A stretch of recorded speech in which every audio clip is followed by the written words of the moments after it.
Okay, so this year I decided that we would make our own sketchbooks. You're going to need 9 pieces of paper. So go ahead and count out 9.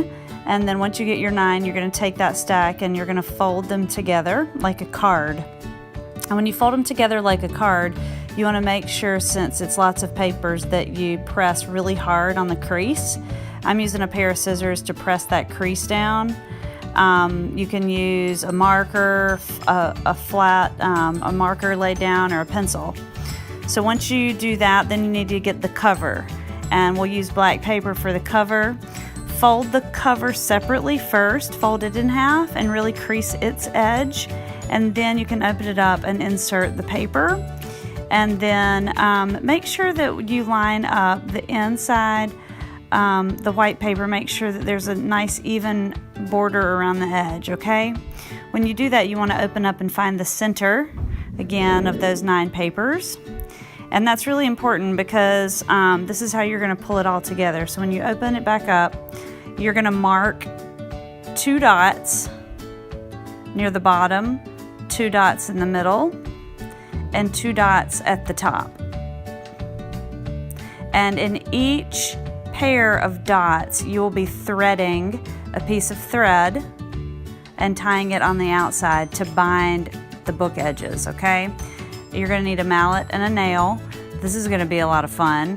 So you don't want to press the nail or tap the nail too far in, or you're not going to be able to get the nail out of the wood. So it takes about 2 taps, and just want to get through the paper. Remember, you're just nailing through paper. The purpose is not to get the nail stuck in the wood. Okay, so I'm doing about 2 taps, and then sometimes I can wiggle the nail out, or sometimes I have to tap the nail from the side to get it to pop out. Typically, those holes that you are creating are not wide enough, so I take the nail when I'm done and press it back through and sort of roll it around a little bit because it's hard to get the thread through, okay? But you shouldn't have any problems. I've got several pieces of thread already cut. You can grab whatever color you want, but you're still going to need to use that nail to push the thread through. So you can see how I'm trying to sort of just get the thread there and get it to the other side.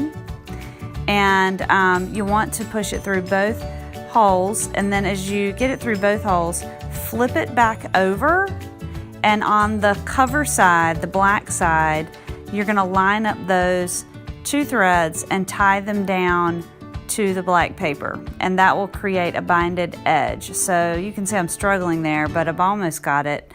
And there we go. So I'm going to flip it over. I've got those 2 pieces of thread, and I'm going to tie them off. I do a double knot. I might even do a triple knot. Oh, look at there, I am doing a triple knot. So there you go. Some people like to let those threads just hang there because they like that look, and some people like to trim them. So I would say it's totally up to you. I have different colors thread. I don't care what color thread you use. The hard part is that you're going to have to do that at the top and the middle and the bottom. Okay? You got it. Good luck.